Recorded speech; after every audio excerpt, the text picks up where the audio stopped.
तो मैं साहिल सक्सेना स्वागत करता हूँ आज आपको इस नई वीडियो में। और आज बात करेंगे नई स्टोरी के बारे में। ये स्टोरी एमिटेबल न्यूयॉर्क के नाम से फेमस है या एमिटेबल हॉरर के नाम से एक असली घटना पर आधारित है, जिसके ऊपर एमिटेबल हॉरर नाम से बुक भी पब्लिश हुई है और एमिटेबल हॉरर के नाम से एक फिल्म भी आई है। अगर आपने इससे पहले इसके बारे में सुना होगा तो मेरे कमेंट बॉक्स में ज़रूर बताना। तो इसकी पूरी केस स्टडी है, जिसको नहीं पता इस बारे में पूरी स्टोरी सुनना। काफ़ी इंटरेस्टिंग स्टोरी है और आप इसके बारे में क्या सोचते हैं ये भी मेरे कमेंट बॉक्स में ज़रूर बताना। तो चलिए स्टार्ट करते हैं।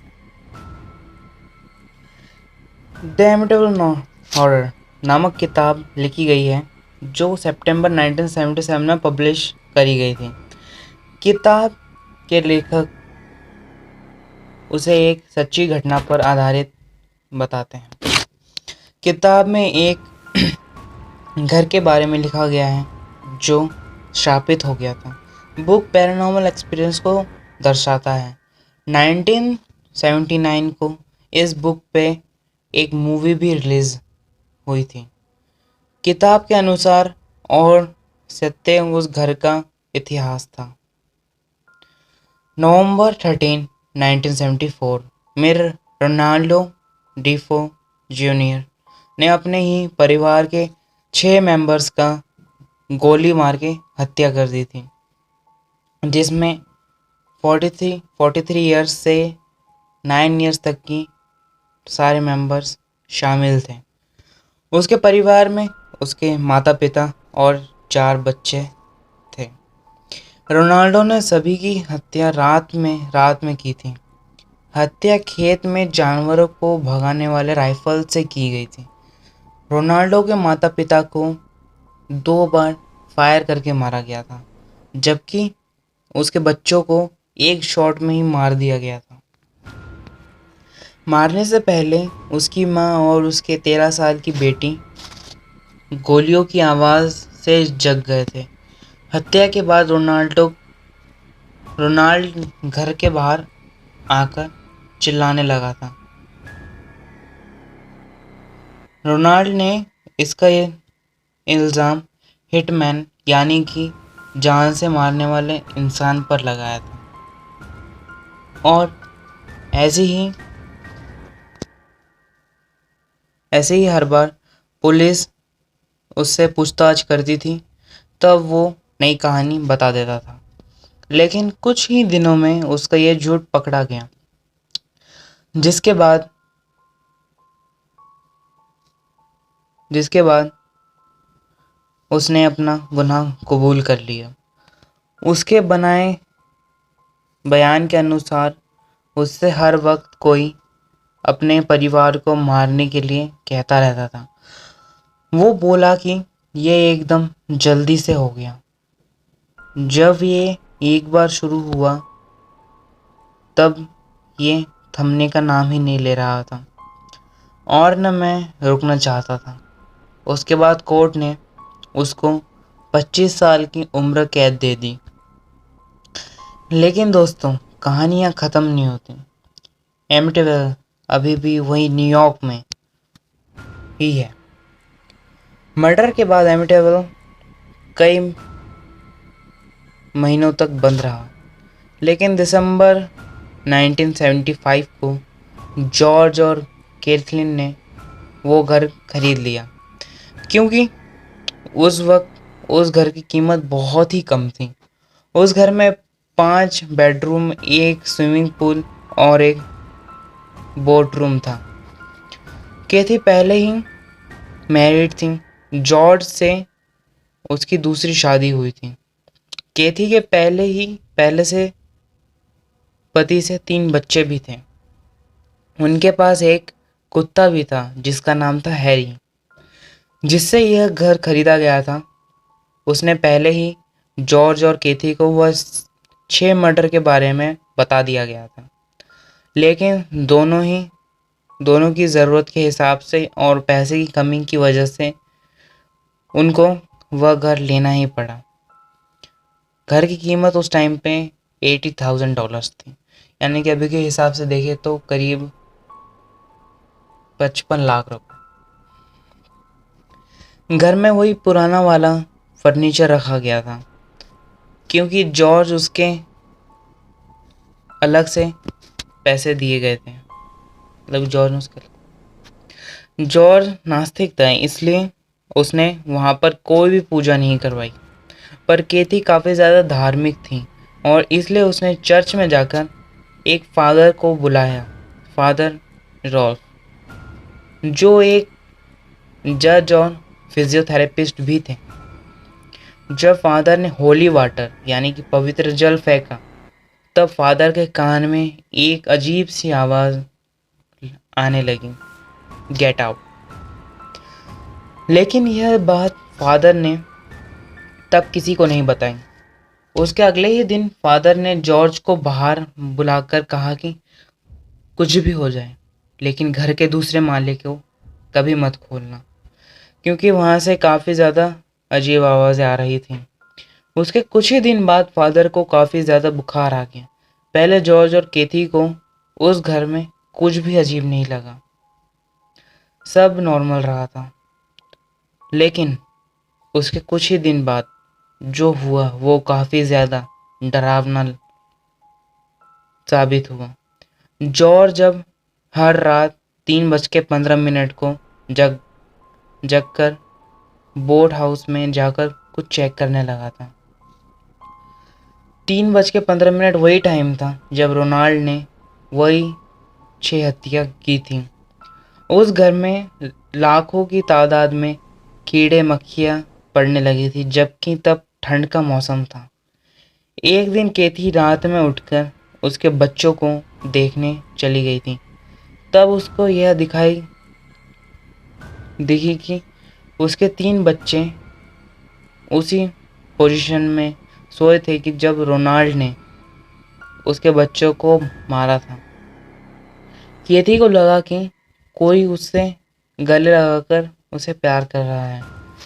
जॉर्ज को उस घर में छोटा सा रूम मिला जो घर के बेसमेंट में था। जॉर्ज हैरत में था कि घर के ब्लूप्रिंट में ऐसा कोई रूम का जिक्र नहीं किया गया था। उस छोटे रूम की दरवाज़ा लाल पेंट से कलर किया गया था और इसलिए द एमिटेबल हॉरर बुक में उस रूम का जिक्र द रेड रूम से किया जाता है। मैं आपको बता दूं आपकी जानकारी के लिए, the red room dark web या फिर डीप वेब से भी लोग जोड़ते हैं, पर इससे उसका क्या ताल्लुक है इससे ज़्यादा हमें कुछ पता नहीं है।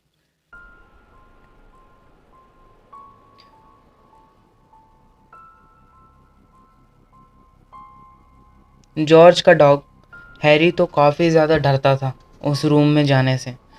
जब भी जॉर्ज उस रूम को खोलता था तब हैरी ज़ोर ज़ोर से भौंकने लगता था। घर में ठंड ठंड के धब्बे और परफ्यूम की सुगंध आती थी और अनचाही हवाएं आने लगी थी, जबकि बाहर के पेड़ों पर की पत्तियों में थोड़ी सी भी हलचल नहीं थी। एक दिन जॉर्ज और केथी एक बार आग जलाकर बैठे हुए थे। तब उसी आग में एक आधा जला हुआ चेहरा उनको दिखाई दिया, जिसका जिक्र डीमन नाम से किया जाता था। उनकी 5 साल की छोटी बेटी एक इमेजिनरी फ्रेंड जोडी से बात करती थी। जोडी एक खिलौना था जो एक पिग था जिसकी आंखें लाल थीं। एक सुबह जॉर्ज अपनी खिड़की से देख रहा था, उसके बोट हाउस के पास उसकी 9 साल की बेटी दिखी और उसके पीछे ही जॉर्डी था। और जैसे ही जॉर्डी उसको पानी में धक्का देने वाला था, जॉर्ज जल्दी से उठकर उसकी बेटी के रूम में उसका हाथ लेकर सोई थी। एक रात में जॉर्ज को दरवाज़ा बजाने की आवाज़ से नींद खुली। जब जॉर्ज ने उठकर देखा तो उसका डॉग सनक दरवाजे से सनक के सोया हुआ था और वो आवाज़ शायद जॉर्ज के सिवा किसी और को न सुनाई दी। वो वहाँ पर किसी रेडियो फ्रिक्वेंसी की तरह आवाज़ आ रही थी, लेकिन जब जॉर्ज वहाँ देखने गया तब आवाज़ एकदम से बंद हो चुकी थी। जॉर्ज को अब एहसास होने लगा था कि अब वो वही शराब पीने लगा था जो रोनाल्ड पीता था, और उसी दुकान से जहाँ से रोनाल्ड डेली का कस्टमर था। अब एक दिन केथी उसके 9 साल की बेटी मैसी के कमरे में खिड़कियां बंद करने गई थी। तब मैसी जोर से चिल्लाई कि वहां पर जोडी बैठा है। तब अचानक केथी ने वहां पर 2 लाल आंखें देखी जो उसी उसी को घूर रही थी। उसी रात जब केथी कमरे में से सोने गई तब केथी को एक ऐसी ऐसा लगा कि कोई उसके छाती पर दबाव बना रहा है, जिसके बाद उसी जगह पर लाल कलर की धब्बे भी पड़ गए थे। घर में खिड़कियां और दरवाजे अपने आप ही लॉक हो जाते थे। एक दिन जॉर्ज ने केथी एक बूढ़ी औरत को बोलते हुए देखा जो काफी भयानक नजर आ रहा था। मैसी हर वक्त उसके रूम में गाना गाती थी। जब उसको उसके रूम में बाहर लाया जाता था तब गाना गाना बंद कर देती थी, और जैसे ही रूम में फिर से ले जाया जाता था तब वो फिर से गाना गाने चालू कर देती थी। केथी को हर वक्त लगता था कि कोई दरवाजे और खिड़कियां बंद और चालू कर रहा है। इन सब से अब वो दोनों काफ़ी तंग आ चुके थे। घर में हमेशा तनाव रहता था, इसलिए दोनों ने मिलकर घर छोड़ने का फैसला किया। जब जॉर्ज घर के बाहर निकल रहा था तब उसे एक अजीब सी अटकी हुई आवाज़ से कोई कह रहा था, विल यू स्टॉप। शायद वो रात उनकी आखिरी रात थी, ऐसी उन दोनों को लगा। कुल 28 डेज 28 दिन वहाँ पर लूज फिल्म ने इस एमिटेबल का कहर देखा। बाहर आने के बाद लूज फिल्मी ने उस घर को पैरानॉर्मल फेनोमेना कहा, जिसके बाद फादर ने वहां जाकर झाड़ फूक करके वो घर हमेशा के लिए बंद कर दिया। उसके कुछ ही साल बाद एमिटेबल पर एक मूवी बनाई गई। जब इस मूवी की शूटिंग हो रही थी तब डायरेक्टर ने जानबूझकर रियल लोकेशन पर शूट करना सही समझा, लेकिन यह उसका फैसला काफ़ी गलत साबित हुआ। उस घर में जाने वाली एक्ट्रेसेस को वहाँ पर पैरानॉर्मल चीज़ें दिखाई देने लगी थी, जिसके बाद यह ज़्यादा कंट्रोवर्शियल हो गया था। यह पूरी घटना एक बुक पर लिखी गई है, और ये बुक आप जाके पढ़ भी सकते हैं, जिसका नाम भी एमिटेबल हॉरर ही है। तो खाली कहानी यहाँ तक ख़त्म नहीं होती है। अगर आपने एड और नोलन वॉरेन का नाम सुना होगा, जो कि उस टाइम पे काफ़ी ज़्यादा फेमस पैरानॉर्मल रिसर्चर्स थे, उनके साथ एक न्यूज़ रिपोर्टर भी उनके साथ आया। इस घर में तहकीकात करने के लिए।